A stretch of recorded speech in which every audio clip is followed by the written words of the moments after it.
अरे पता नहीं कौन सी घड़ी थी जब मैं इस मनहूस को अपने बेटे की दुल्हन बनाकर लाई थी। मुझे क्या पता था कि यह कमबख्त बंजर जमीन है। अरे एक से बढ़कर एक लड़की का रिश्ता आ रहा था। भला बताओ 5 साल हो गए इंतजार करते हुए, बच्चा ना पैदा कर सकी, बांझ कहीं की। मेरी सांस लगातार बड़बड़ाए जा रही थी। उनके जहरीली शब्द पिघले शीशे की तरह मेरे कानों में पड़ रहे थे। यह कोई पहला मौका नहीं था। उन्होंने तो शादी के दूसरे साल से ही ऐसे तानों से मेरी नाक में दम कर दिया था। सावन उनके इकलौते बेटे और मेरे पति थे। मेरे ससुर बहुत पहले गुजर गए थे। घर में पति और सास के अलावा कोई ना था। मेरी सास को पोते की बहुत ख्वाहिश थी। वो चाहती थी कि जैसे भी हो मैं उन्हें एक पोता दे दूं। मैं 2 बार लेडी डॉक्टर से अपना चेकअप करवा चुकी थी। मैं हर तरह से सेहतमंद थी। समझा बुझाकर मैं सावन को भी डॉक्टर के पास ले गई थी। उनकी रिपोर्ट भी बिल्कुल ठीक थी। डॉक्टर ने हम दोनों को समझाया भी था, आजकल ऐसे केस आम हैं। आप लोग बिल्कुल न घबराएं। कुदरत जल्द ही आप पर मेहरबान होगी। डॉक्टर की ये बातें हम दोनों तो समझ चुके थे, लेकिन मेरी सास को कौन समझाता। आए दिन उनकी गाज मुझ पर ही गिरती थी। उनकी नज़रों में मैं ही मुजरिम थी। अब तो वे यह खुलेआम कहने लगी थी कि वे जल्द ही सावन से मेरा तलाक करवा कर उसके लिए दूसरी बीवी लाएंगी, ताकि उनके खानदान का वंश बढ़े। उनकी इन बातों से मेरा कलेजा छलनी हो जाता। ऐसे में सावन मुझे तसल्ली देते, क्यों बेकार में परेशान होती हो। माँ की तो बड़बड़ाने की आदत है, आपको क्या पता। आप तो सारा दिन अपने काम पर होते हैं, वे कैसे कैसे ताने देती हैं। अब तो उन्होंने सबसे यह कहना शुरू कर दिया है कि वे हमारा तलाक करवाकर आपके लिए दूसरी बीवी लाएंगी। तुम चिंता ना करो, मैं ना तो तुम्हें तलाक दूंगा और ना ही दूसरी शादी करूंगा, क्योंकि मैं जानता हूँ कि तुम में कोई कमी नहीं है, बस कुदरत हम पर मेहरबान नहीं है। एक दिन हमारे गांव में एक बाबा आया। उसके बारे में मशहूर था कि वह बेऔलाद औरतों को एक भभूत देता, जिसे दूध में मिलाकर पीने पर उन्हें औलाद हो जाती है। मुझे ऐसी बातों पर बिल्कुल यकीन नहीं था, लेकिन मेरी सास ऐसी बातों पर आंख कान बंद कर के यकीन करती थी। उनकी जिद पर मुझे उनके साथ उस बाबा, जो मेरी निगाह में ढोंगी था, उसके आश्रम जाना पड़ा। बाबा 30-35 साल का हट्टा कट्टा आदमी था। मेरी सास से उसके पाँव छुए और मुझे भी उसके पाँव छूने को कहा। उसने मेरे सिर पर हाथ रखकर आशीर्वाद दिया। आशीर्वाद देने के बहाने उसने मेरे सिर पर जिस तरह से हाथ फेरा, मुझे समझते देर न लगी कि ढोंगी होने के साथ साथ वह हवस का पुजारी भी है। उसने मेरी सास से आने का कारण पूछा। सास ने अपनी समस्या का जिक्र कुछ इस अंदाज में किया कि ढोंगी बाबा मुझे खा जाने वाली निगाहों से घूरने लगा। उसने मेरी आंखें देखी, फिर किसी नतीजे पर पहुंचते हुए बोला, तुम्हारी बहू पर एक चुड़ैल का साया है, जिसकी वजह से इसे औलाद नहीं हो रही है।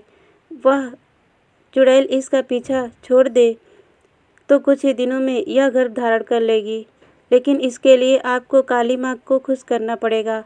काली माँ कैसे खुश होंगी? मेरी सास ने उत्सुकता से पूछा। मुझे काली माँ की एक पूजा करनी होगी। इस पूजा के बाद हम तुम्हारी बहू को एक भभूत देंगे। इसे भभूत अमावस्या की रात में 12 बजे के बाद हमारे आश्रम में अकेले आकर अपने साथ लाए दूध में मिलाकर हमारे सामने पीनी होगी। उसके बाद इस पर से चुड़ैल का साया हमेशा हमेशा के लिए दूर हो जाएगा। बाबा जी, इस पूजा में कितना खर्च आएगा? ज़्यादा नहीं, 7-8 हज़ार रुपये।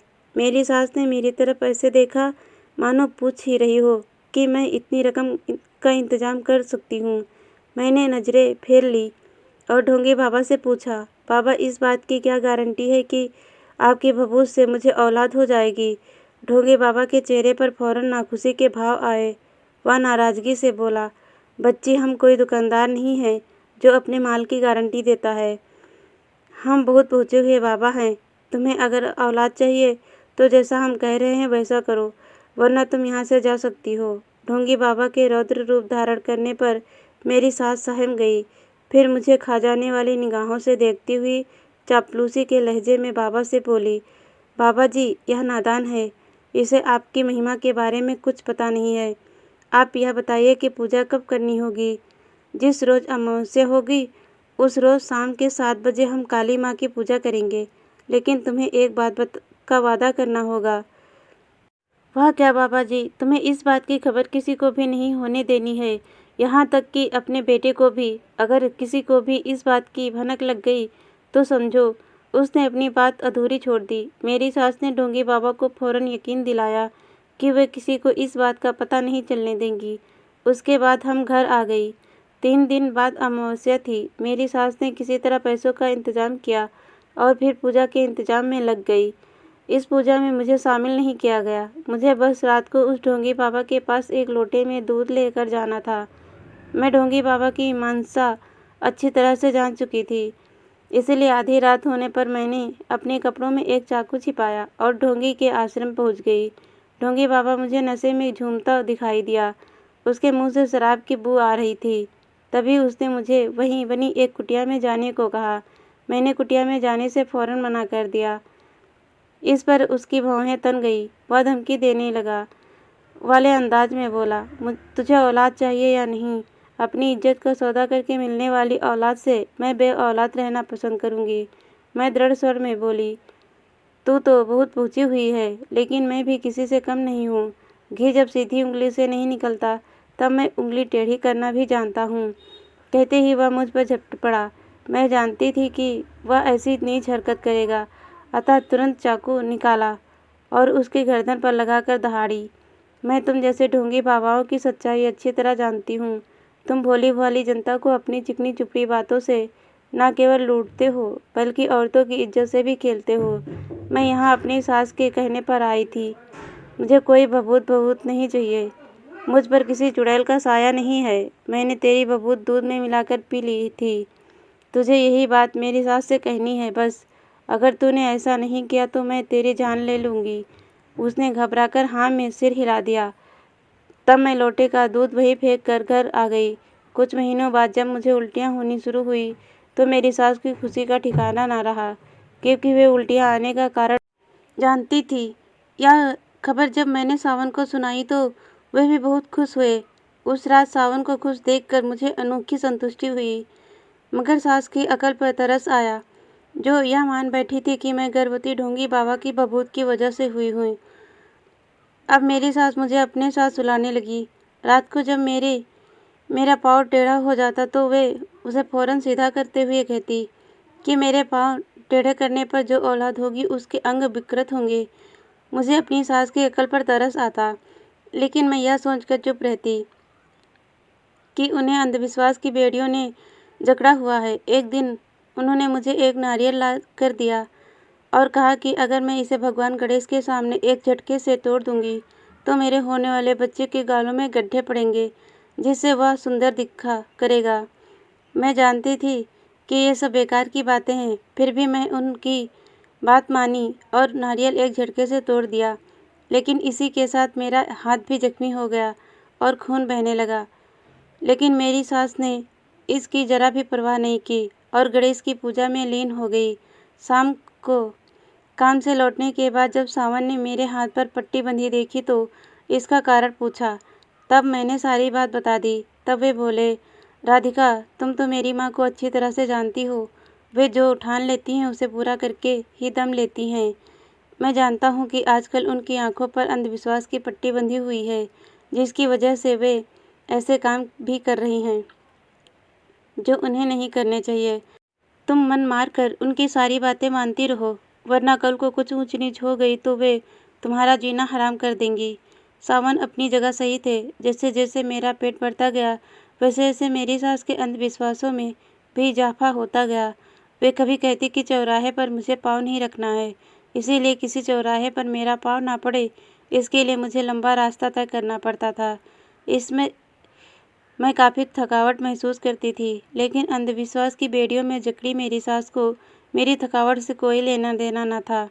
8वां महीना लगने पर तो मेरी सास ने मेरा घर से निकलना ही बंद कर दिया और सख्त हिदायत दी कि मुझे ना तो अपने मायके जाना है और ना ही जल्दी होली देखनी है।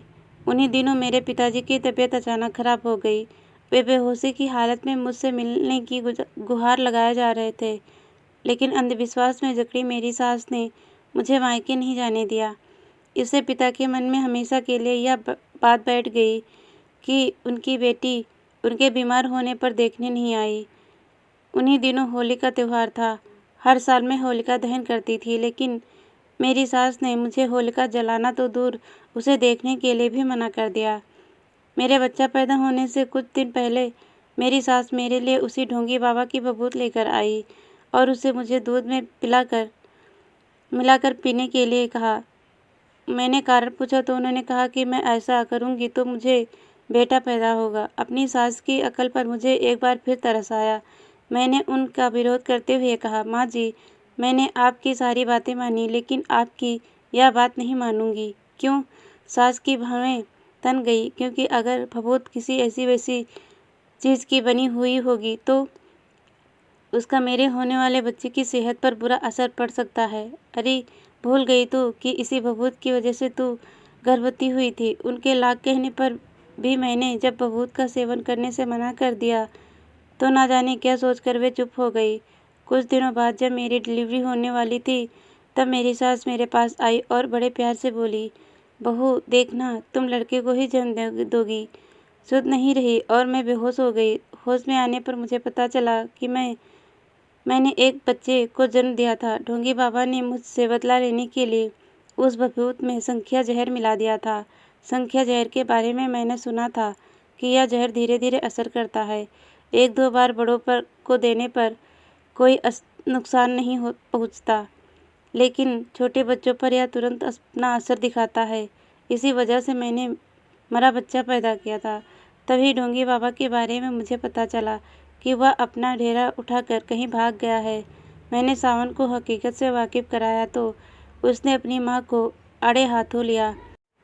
तब मेरी सास पश्चाताप में भरकर हम दोनों से बोली, बेटी, मैं तुम्हारी गुनहगार हूँ। पोते की चाह में मैंने खुद को अंधविश्वास की बेड़ियों के हवाले कर दिया था। इन बेड़ियों की वजह से मैंने जाने अनजाने में जो गुनाह किया है, उसकी सज़ा तुम मुझे दे सकती हो। मैं ऊब तक नहीं करूँगी। मैं अपनी सास को क्या सज़ा देती। मैंने उन्हें अंधविश्वास की तिलांजलि देने को कहा तो वह फौरन मान गई। इसके बाद उन्होंने अपने मन से अंधविश्वास की जहरीली बेल को कभी फूलने फलने नहीं दिया। 1 साल बाद मैंने फिर गर्भ धारण किया और 2 स्वस्थ जुड़वा बच्चों को जन्म दिया। मेरी सास मेरे मारे खुशी के पागल हो गई। उन्होंने सारे गांव में सब से कहा कि वे अंधविश्वास के चक्कर में ना पड़े, क्योंकि अंधविश्वास बिना मूठ की तलवार है जो चलाने वाले को ही घायल कर देती है।